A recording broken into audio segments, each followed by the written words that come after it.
Shalom, selamat pagi jemaat Gia Condrokusumo yang terkasih dan sahabat-sahabat Yok Mengajar.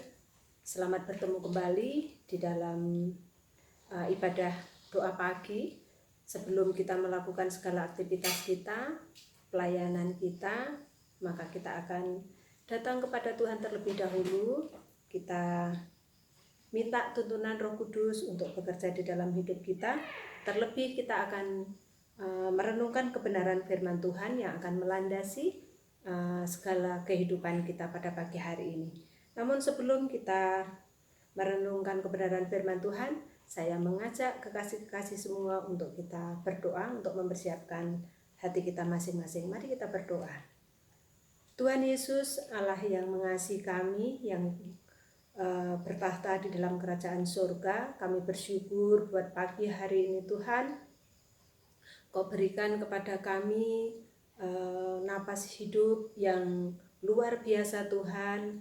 Kami bisa merasakan betapa penyertaan Tuhan begitu sempurna, hingga sampai pada saat pagi hari ini kami masih bisa melihat dunia Tuhan. Itu juga semuanya karena anugerah-Mu, semuanya karena kemurahan-Mu. Bapa, sebelum kami melakukan segala aktivitas kami, baik itu pelayanan kami, pekerjaan kami mau datang kepada Engkau terlebih dahulu. Biarlah Tuhan yang akan menuntun membimbing kami untuk kami masuk ke dalam rencana dan kehendak-Mu yang jadi. Kalau kami sebentar akan merenungkan firman-Mu Tuhan, Roh Kudus-Mu yang berbicara, Roh Kudus-Mu yang akan singkapkan segala perkara yang terselubung, yang tersembunyi, hal yang besar Tuhan yang akan Kau nyatakan dalam hidup kami. Biarlah Roh Kudus-Mu sendiri yang akan bekerja kepada kami.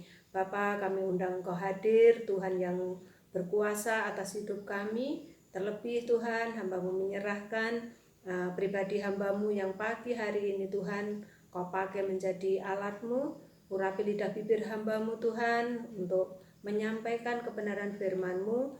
Biarlah apa yang hamba-Mu sampaikan, apa yang keluar dari bibir hamba-Mu, semuanya berasal daripada Engkau Tuhan. Yang bukan dari Engkau, Engkau sendiri yang akan gagalkan. Kami serahkan Tuhan sepenuhnya waktu kami di dalam kami merenungkan firman-Mu. Hanya di dalam satu nama Tuhan kami Yesus Kristus kami berdoa dan ucap syukur. Haleluya. Amin.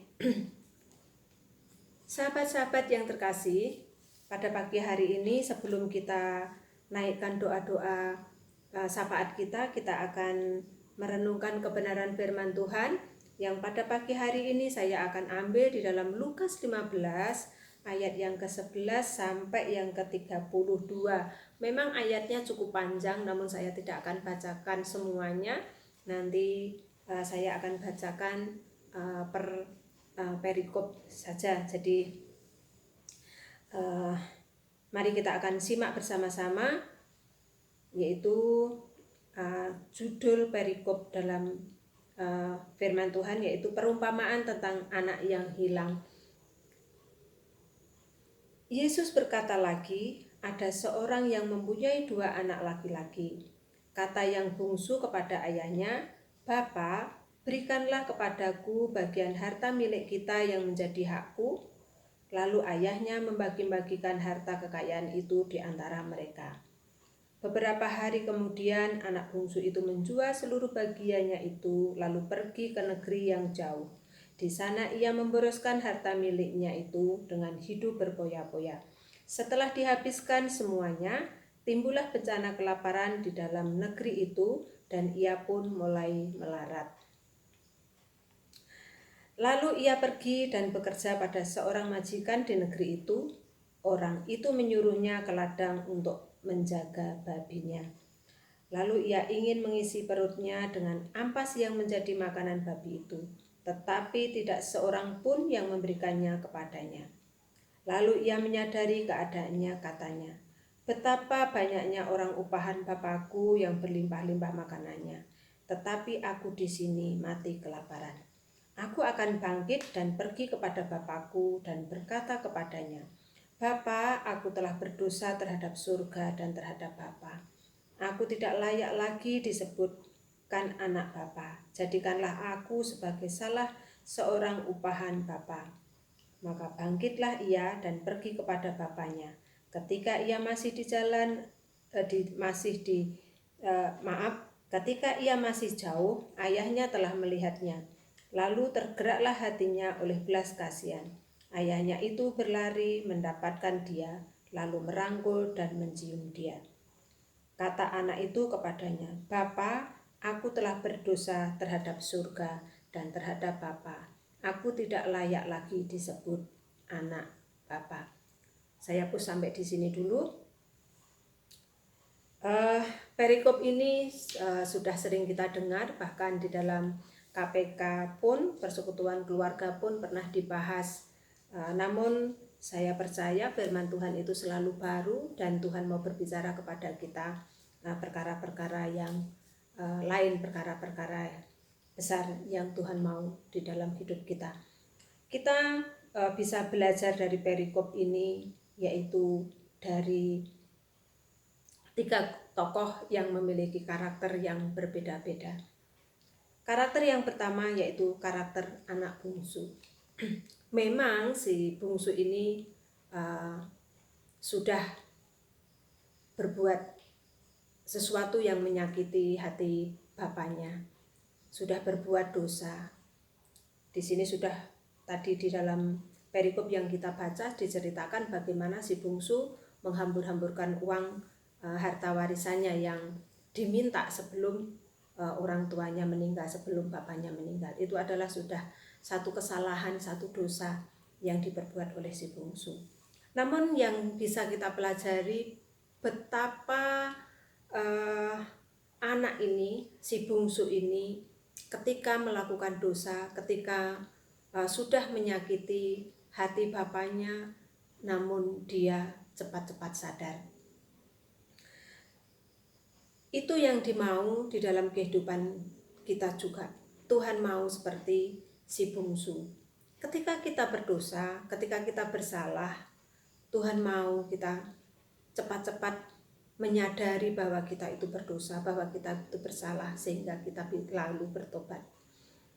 Namun kadang sebaliknya, kita sudah tahu bahwa itu sesuatu yang dosa. Kita sudah mengerti bahwa apa yang kita lakukan itu berdosa. Namun bukannya bertobat seperti apa yang dilakukan si bungsu, tapi justru berdalih. Toh juga tidak merugikan orang lain. Toh seandainya dihukum aku juga sendiri, seandainya berdosa pun aku sendiri. Jadi tidak peduli apa kata orang, sekalipun itu yang dilakukan adalah sesuatu yang berdosa, yang tidak berkenan di hadapan Tuhan. Namun kita diingatkan pada pagi hari ini, yaitu lewat karakter si bungsu. Bagaimana ketika si bungsu itu sudah melakukan sesuatu yang salah, sudah berbuat dosa, sudah berbuat salah, namun ketika ada di dalam kondisi yang benar-benar dia ada di bawah terpuruk karena akibat dosa yang diperbuat, si bungsu cepat-cepat bertobat dan berbalik kembali kepada bapaknya. Itu yang dimau Tuhan. Sebagai anak-anak Tuhan, kita harus senantiasa bertobat setiap saat, setiap waktu. Ketika kita sadar bahwa diri kita berdosa, maka kita harus segera bertobat. Sehingga Bapa kita menerima kita seperti si bungsu ketika menyadari kesalahannya dan pulang kepada bapaknya. Bapaknya dengan kasih, dengan sukacita menerima si bungsu dengan apa adanya. Begitu juga dengan Tuhan. Ketika kita mau bertobat, ketika kita mau berubah, ketika mau meninggalkan perbuatan-perbuatan yang mendukakan Tuhan, yang menyakiti hati Tuhan, kita segera bertobat dan datang kembali kepada Bapa. Maka Bapa, Tuhan kita akan menerima kita dengan sukacita, menerima kita apa adanya. Itu karakter si bungsu yang bisa kita pelajari. Karakter kedua yaitu si sulung. Si sulung memang tidak melakukan segala sesuatu yang jahat, tidak. Bahkan tidak merugikan orang lain. Namun karakter si sulung, yaitu dia tidak bisa mengucap syukur. Dia sombong. Coba kita baca di dalam ayat 29.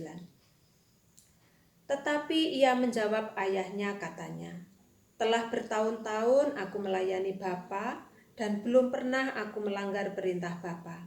Tetapi kepadaku belum pernah Bapa memberikan seekor anak kambing untuk bersukacita dengan sahabat-sahabatku." Dia tidak bisa mengucap syukur atas apa yang diterima. Dia kan setiap saat, setiap waktu bersama-sama dengan bapaknya, bersama-sama dengan ayahnya. Tentunya apa yang ada pada bapaknya itu adalah miliknya. Karena si sulung ini kan ahli waris. Jadi apa yang dimiliki bapak tentunya itu yang dimiliki anak juga. Si sulung tidak bisa atau tidak sadar, dia lupa akan statusnya bahwa dia adalah ahli waris ayahnya. Dia tidak bisa mengucap syukur. Dia sombong seakan akan apa yang dia lakukan itu adalah paling benar. Bahkan lebih parahnya lagi, dia tidak bisa memiliki kasih. Ayat 28. Maka marahlah anak sulung itu dan ia tidak mau masuk. Lalu ayahnya keluar dan berbicara dengan dia. Karena tahu bahwa si bungsu yang sudah menghambur-hamburkan uangnya yang diterima dari ayahnya pulang kembali dan ayahnya menerima dengan sukacita, respon si sulung yaitu marah. Biasanya di dalam keluarga, kalau di dalam kehidupan kita ada kasih, kalau ada satu keluarga saja, apalagi sampai keluar dari rumah, dalam kondisi sakit pun tentunya kita ikut merasakan. Kalau saudara kita sakit, kita bisa merasakan ikut sakit. Kalau saudara kita susah, kita juga bisa merasakan ikut susah juga. Itu kalau di dalam diri kita, di dalam kehidupan kita ada kasih. Namun anak sulung ini tidak memiliki kasih. Ketika saudaranya pulang, justru dia marah, dia tidak terima. Seharusnya tidak seperti itu. Seharusnya ikut bersukacita seperti apa yang dilakukan bapaknya. Jadi karakter si sulung tidak baik untuk kita contoh. Tapi justru itu kadang yang terjadi di dalam kehidupan kita. Kita tidak bisa mengucap syukur dengan keadaan yang ada yang Tuhan izinkan terjadi di dalam kehidupan kita. Kita lupa status kita, sebenarnya kita siapa, padahal kita itu adalah anak Allah. Kita lupa. Kita sombong bahwa kita bisa melakukan segala sesuatu sendiri, kita paling benar. Bahkan kita tidak memiliki kasih. Namun pada pagi hari ini, Tuhan ingatkan kepada kita supaya kita menjauhkan diri dari karakter yang dimiliki oleh si sulung.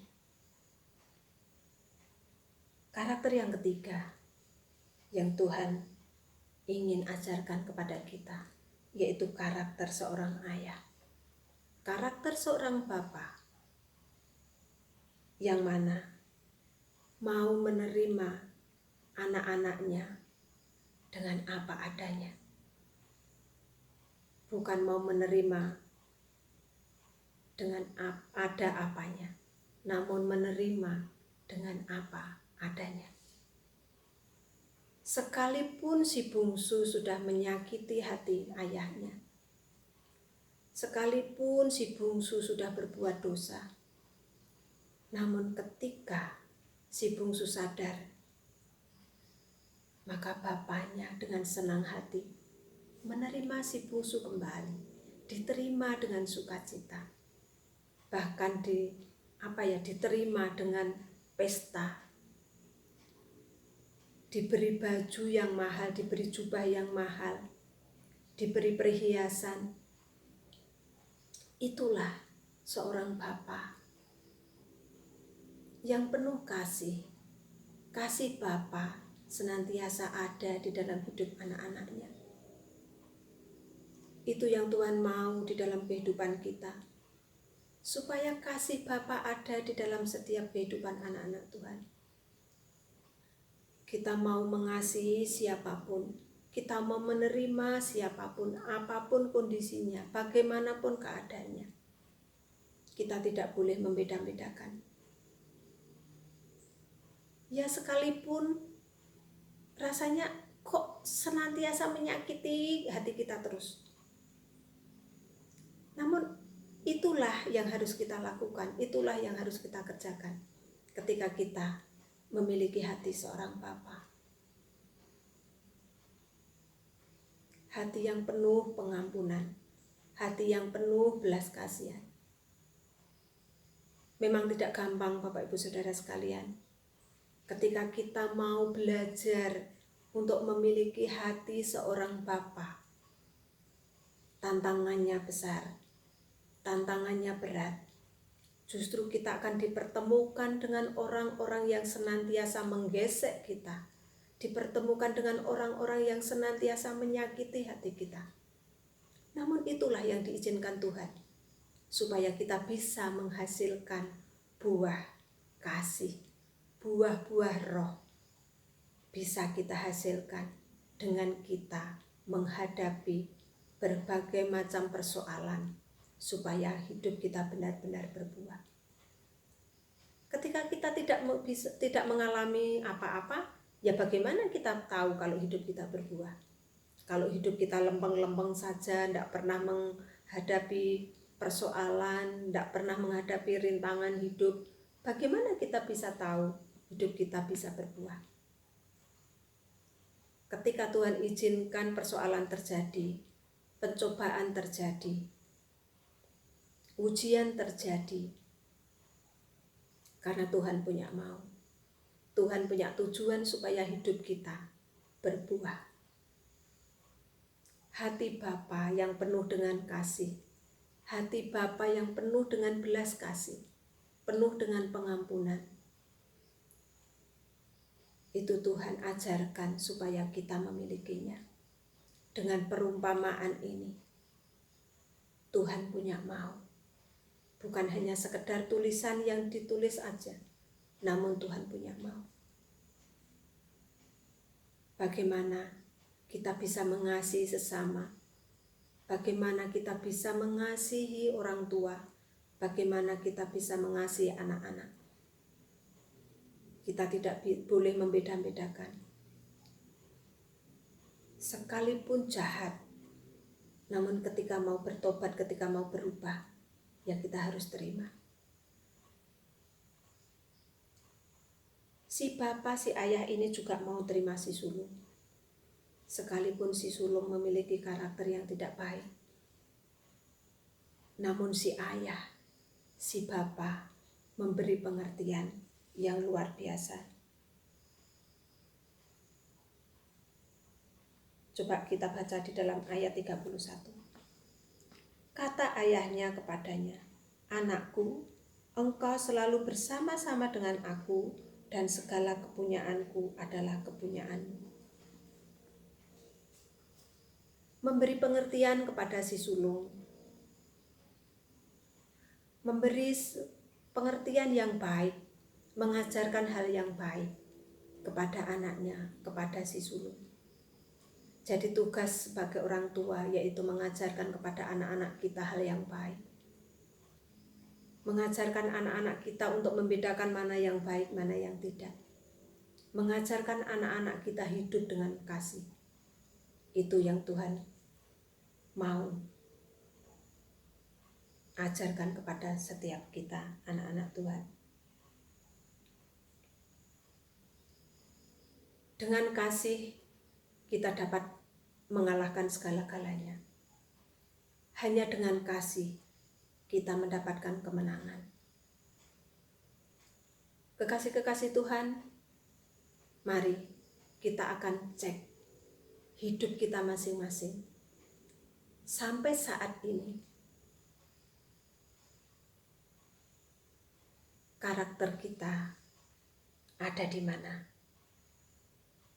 Di si sulungkah? Di si bungsukah? Di si bapakkah? Atau di si bungsu dan si bapak? Puji Tuhan, karena itu yang Tuhan mau.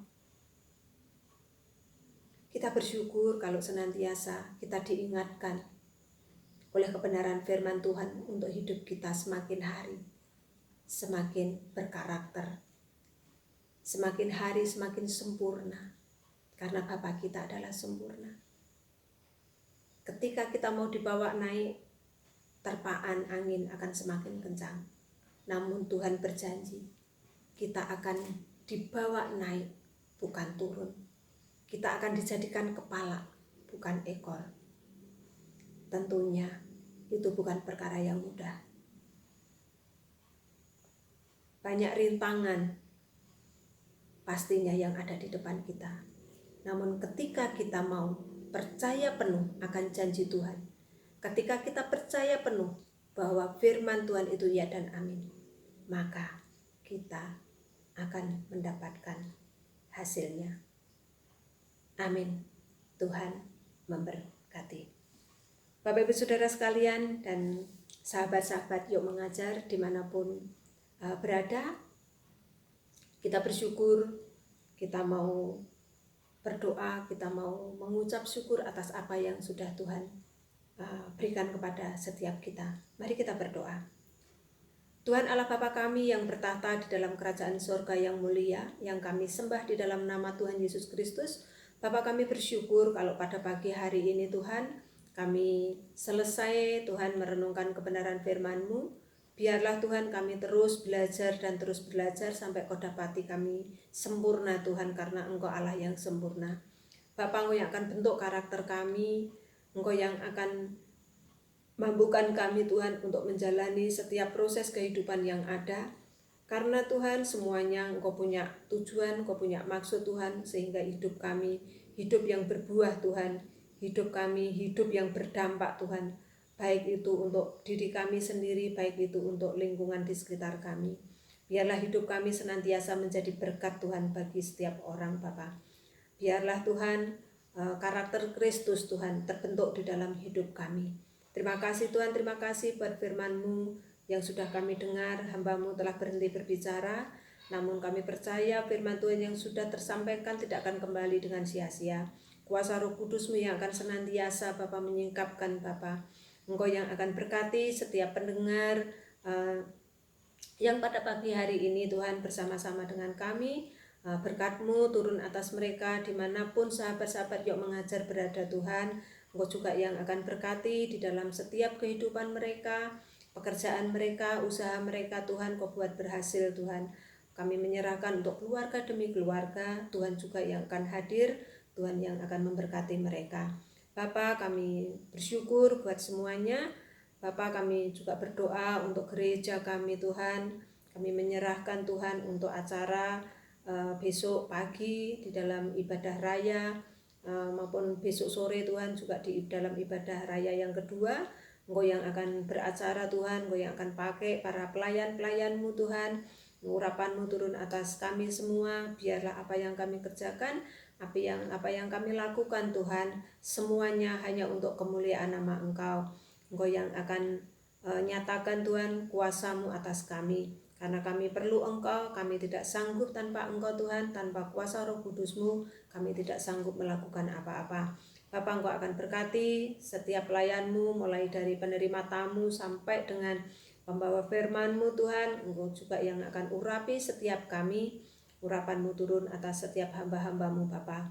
Kami menyerahkan untuk seluruh jemaat-Mu, berikan kepada jemaat-Mu Tuhan untuk memiliki hati yang rindu, haus, lapar akan Engkau, sehingga Tuhan berikan kekuatan untuk melangkahkan kakinya datang ke bait kudus-Mu untuk menikmati hari Sabat dan menyembah dan memuji Engkau. Terlebih Tuhan untuk mendengarkan kebenaran firman-Mu. Bapa, terima kasih Tuhan, terima kasih. Kami menyerahkan untuk program gereja kami Tuhan. Kalau hari Sabtu sore nanti Tuhan akan rapat majelis, Tuhan juga yang akan beracara apapun Tuhan yang kami rancangkan, apapun yang kami bicarakan Tuhan, semuanya untuk kemajuan gereja-Mu, semuanya Tuhan untuk kebaikan jemaat-Mu Tuhan. Engkau sendiri yang akan berbicara, berikan roh hikmat, marifat, wahyu kepada setiap kami, mulai dari Bapak Gembala sampai penetua majelis semuanya Tuhan. Engkau yang akan berikan kepada kami roh pengertian, karena kami manusia biasa Tuhan yang tidak bisa tanpa Engkau, yang tidak mampu tanpa kekuatan yang daripada Engkau. Biarlah Tuhan sendiri akan memimpin di dalam rapat majelis nanti sore Tuhan, hingga menemukan sesuatu yang luar biasa yang Tuhan mau untuk kerjakan di dalam jemaat-Mu, sehingga gereja-Mu menjadi gereja yang diberkati untuk memberkati. Bapa, kami menyerahkan Tuhan untuk bangsa dan negara kami ini ke dalam tangan kasih-Mu, Tuhan yang akan campur tangan di dalam setiap persoalan yang ada di dalam bangsa ini. Bapa, kami menyerahkan Tuhan untuk perekonomian bangsa ini, untuk keamanan, di dalam segala segi, segala aspek Tuhan, kami serahkan semuanya ke dalam tangan kasih-Mu. Biar tangan-Mu sendiri yang akan turun tangan, Engkau sendiri Bapa yang hadir atas bangsa Indonesia ini Tuhan. Engkau berkati para pemimpin bangsa ini, berikan roh hikmat, marifat, wahyu yang datangnya daripada Engkau Tuhan, mulai dari Bapak Presiden beserta dengan jajarannya, sampai dengan pemerintah daerah, bahkan Tuhan sampai pengurus RT RW kelurahan. Tuhan juga yang akan menolong beliau-beliau ini Tuhan di dalam menjalankan amanat yang daripada Engkau untuk memimpin bangsa ini. Kami menyerahkan untuk kondisi pandemi yang masih ada ini Tuhan, biarlah Engkau sendiri juga yang akan campur tangan sehingga kondisi ini segera pulih Tuhan, segera selesai, dan perekonomian kembali seperti semula. Bukan hanya di Indonesia saja Tuhan, namun seluruh dunia Tuhan juga yang akan pulihkan keadaan ini Bapa. Kami serahkan semuanya ke dalam tangan kasih-Mu. Tuhan, kami bersyukur buat semuanya. Untuk pagi hari ini kami mau Tuhan melangkah bersama dengan Engkau untuk menjalani hidup ini. Tuhan yang terus beritahukan kepada kami jalan kehidupan. Di hadapan-Mu ada sukacita yang berlimpah-limpah, di tangan kanan-Mu ada nikmat senantiasa. Engkau yang memberkati keluar masuk kami Tuhan, dari sekarang bahkan sampai selama-lamanya. Terpujilah nama-Mu Tuhan, hanya di dalam satu nama Tuhan kami Yesus Kristus kami berdoa dan ucap syukur. Haleluya. Amin.